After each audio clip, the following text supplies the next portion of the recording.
तो बड़ी दिक्कत होगी, पति मर गया तो बड़ी दिक्कत होगी, दारूबाज निकल गया आपको पैसा नहीं देता है तब बड़ी दिक्कत होगी। उसमें आपका कोई दोष नहीं है, आपको केवल इतना दोष है कि आप आत्मनिर्भर नहीं बने। हमारी जो संस्था है राष्ट्रीय नवनिर्माण सेना, इसी विषय पर लगातार 17-18 वर्षों से काम कर रही है। ये बड़ा अच्छा कार्यक्रम हो रहा है जन शिक्षण संस्थान के द्वारा। आप हमारे जो है रॉबर्ट्सगंज से चलकर आए हैं आप दोनों लोग, तो आप लोग बधाई के पात्र हैं। हम लोग की बहन जो है विद्या प्रजापति जी, वो बधाई की पात्र हैं, आप सब बधाई की पात्र हैं। आत्मनिर्भर बनिए। हमारी संस्था जो काम करती है वो किसी एक व्यक्ति को एक रोटी दीजिए उसका एक दिन का पेट भरेगा, किसी व्यक्ति को हुनर दीजिए उसका जिंदगी भर के लिए पेट भरेगा। ये बहुत बड़ा मिशन है जहाँ पर हम लोग जिंदगी भर के पेट भरने की व्यवस्था करते हैं। और ये जो कार्यक्रम चल रहा है इसके लिए जितना भी साधुवाद हमारी गवर्नमेंट को दिया जाए, भारत सरकार को दिया जाए, उत्तर प्रदेश सरकार को दिया जाए, उतना ही कम है। देखिए आपको बड़ी प्रैक्टिकल बात बता रहा हूँ मैं, क्योंकि हम लोग राजनीतिक व्यक्ति हैं और मेरे जीवन में ऐसा गुजरता है, तमाम ऐसी महिलाएं हैं। एक महिला, उसका जब पति मर जाता है, अभी फिलहाल में ही हम लोगों ने गोद लिया 2 बच्चों को पढ़ाने के लिए। सभी लोग सांत्वना देने आते हैं, लेकिन विश्वास मानिए वह बच्चा जो उसके बच्चे वो पढ़ेगा कैसे? वो पति कमाता था। तो आदमी से ज्यादा महिला को सशक्त होना चाहिए, और आपके बिना सभी लोग अधूरे हैं, क्योंकि हमारी माँ भी एक महिला है, मेरी पत्नी भी एक महिला है, मेरी बहन भी एक महिला है, मेरी दादी भी एक महिला है। और महिलाएं जब जब जो चाहिए है वो उनको मिला है। इतिहास के पन्नों में ढूंढ लीजिएगा तो आपको सावित्रीबाई फूले जो आपको पढ़ने का जिन्होंने अधिकार दिया शिक्षा के क्षेत्र में, और यहाँ जो आपको अधिकार मिल रहा है बहुत बड़ा विषय है, बहुत बड़ा मिशन है। ये जमीन पर अगर आप इसको एक बार देखेंगे, जहाँ आपको निःशुल्क प्रशिक्षण मिलता है, बिना पैसे के मिलता है, और आप आत्मनिर्भर होते हैं, आप अपने घर को मजबूत कर सकते हैं। चलिए अच्छा है, घर सब अच्छा परिवार है, लेकिन अगर आप अपने घर में मदद करने लगे तो और भी अच्छा है। दोनों लोग मिलकर जो है इस महंगाई से लड़ रहे हैं। महंगाई तो बढ़ती रहेगी ना, तो हम सभी को ज्यादा पैसा कमाना पड़ेगा। अगर आप घर बैठे 5,000 रुपए, जैसे मैं आपको उदाहरण दूं, एक ब्लाउज की सिलाई 150 रुपए है। आज भी हमारी संस्था 4300 महिलाओं को आत्मनिर्भर बनाने के बाद भी यह कह रही है कि आज भी अगर 4 घंटे में हम चाहें तो ब्लाउज नहीं मिल सकता। मिल सकता है क्या? नहीं मिल सकता। क्यों? आज भी इसकी रिक्वायरमेंट है। एक ब्लाउज को सिलने में 150 रुपए अगर हम लेते हैं, हम 100 रुपए लेंगे तो भी लोग मेरे घर पर आएंगे, 50 रुपए का तेल अपना उनका बच जाएगा और चले आएंगे। तो कोई नहीं है कि हमको 4 घंटे में कपड़ा सिलकर दे दे। कोई दे देगा? बताइए।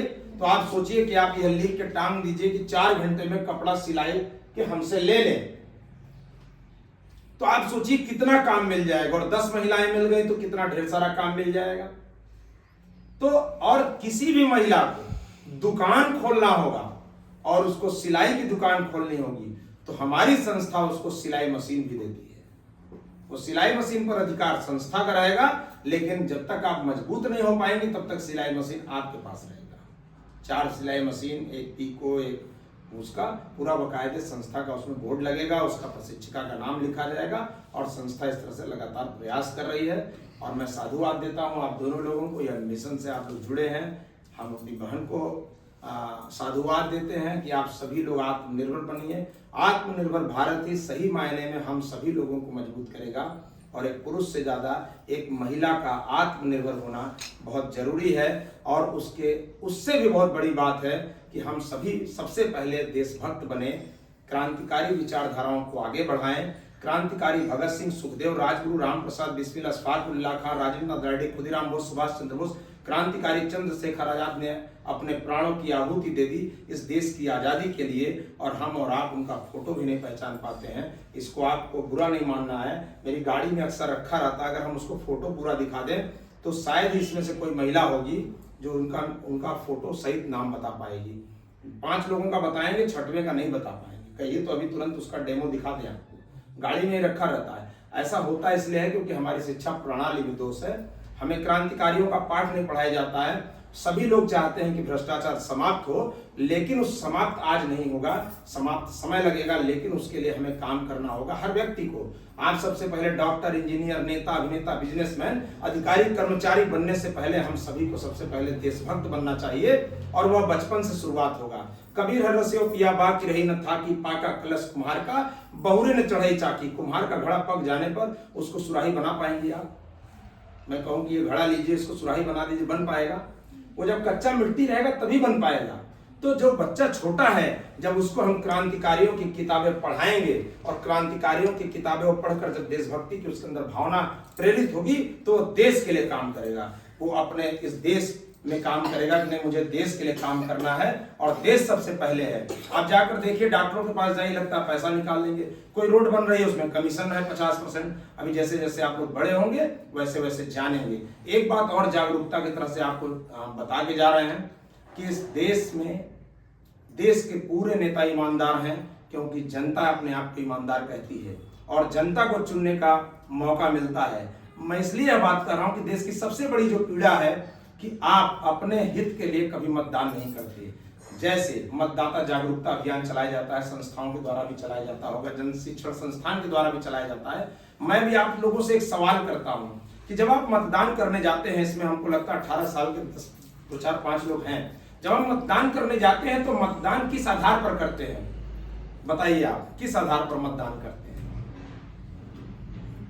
जैसे जब कोई मतदान आप करने गए तो क्या आधार था? पति का दिए इसलिए कि जो है कि क्या था आधार? बताइए तो फिर हम बोलेंगे अपने से। क्या आधार यही रहता है कि हम देखते हैं कि वो हमारे देश के लिए क्या क्या किए, हमारे समाज के लिए क्या क्या किए।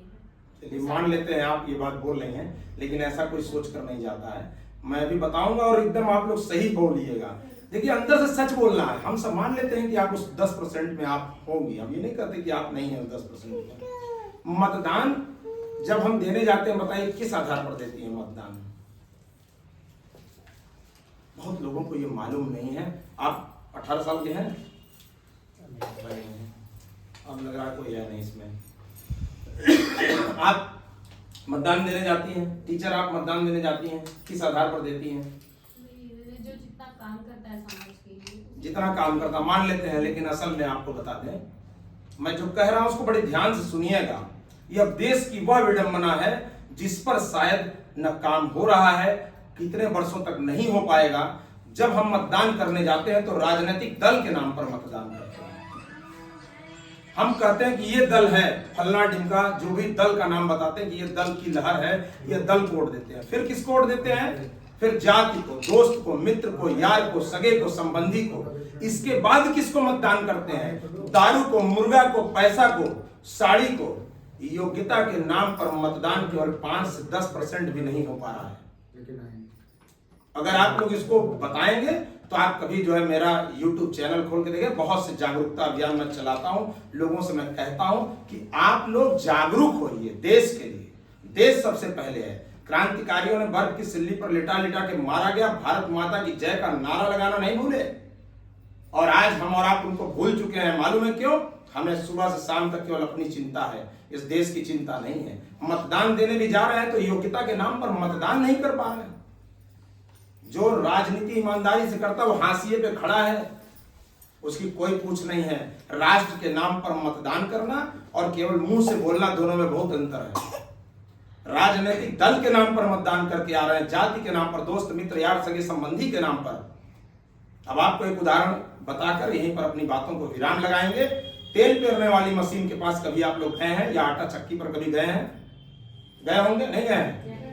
गए हैं। तो वहां पर अगर आटा चक्की की मशीन में, सवाल आपसे है, आटा चक्की की मशीन में कूड़ा कचरा, गिट्टी पत्थर बालू डाल देंगे, उसका मशीन का क्या होगा बताइए? खराब हो जाएगा। जोरदार ताली बजाइए। तो जब हम राजनीतिक दल, जाति, दोस्त मित्र यार सगे संबंधी, दारू मुर्गा पैसा के नाम पर मतदान कर रहे हैं तो सब चीज खराब हो जा रहा है।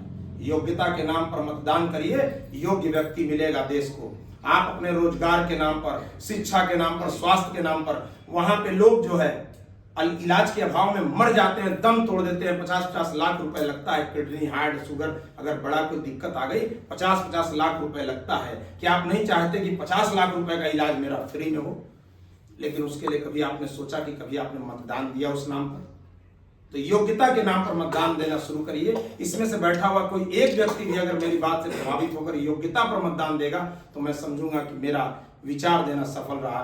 बहुत बहुत धन्यवाद, बहुत बहुत आभार आप सभी लोगों का, और बहुत बहुत धन्यवाद यहाँ पर बैठे हुए हमारे टीचर लोगों का। बस इतना ही कहना है कि आप देश में आए हैं, एक दिन आप भी मरेंगे, लेकिन आप मरने से पहले कुछ अच्छा काम करिए। कोई आपको अच्छा कहे चाहे न कहे, लेकिन आप अपना प्रयास मत छोड़िए। उस चिड़िया की तरह जो चिड़िया अपनी छोटी सी चोंच से एक बूंद पानी लेकर आग बुझाने का प्रयास कर रही थी, आग लग गया था, लोग उसका मजाक उड़ा रहे थे कि चिड़िया तुम कैसे आग बुझा पाओगी इतनी छोटी सी चोंच, इतने छोटे से एक बूंद पानी से। तो चिड़िया ने कहा कि जब जब इस घटना की चर्चा होगी तब तब यह चर्चा होगी कि हम लोग यहाँ पर आग बुझाने का काम कर रहे थे और तुम मूक दर्शक बनकर खड़े थे, लेकिन हमारी जब चर्चा होगी तो इस बात की चर्चा होगी कि मैं आग बुझा रही थी, तुम लोग खड़े होकर देख रहे थे। लोगों को शर्म लगी, लोगों ने भी आग बुझाना शुरू कर दिया और वहां की आग बुझ गई। तो एक छोटा सा प्रयास है मेरा कि एक एक व्यक्ति जुड़कर, एक व्यक्ति ईमानदारी से मतदान करना सीख जाए, आपको ईमानदार नेता मिलेगा।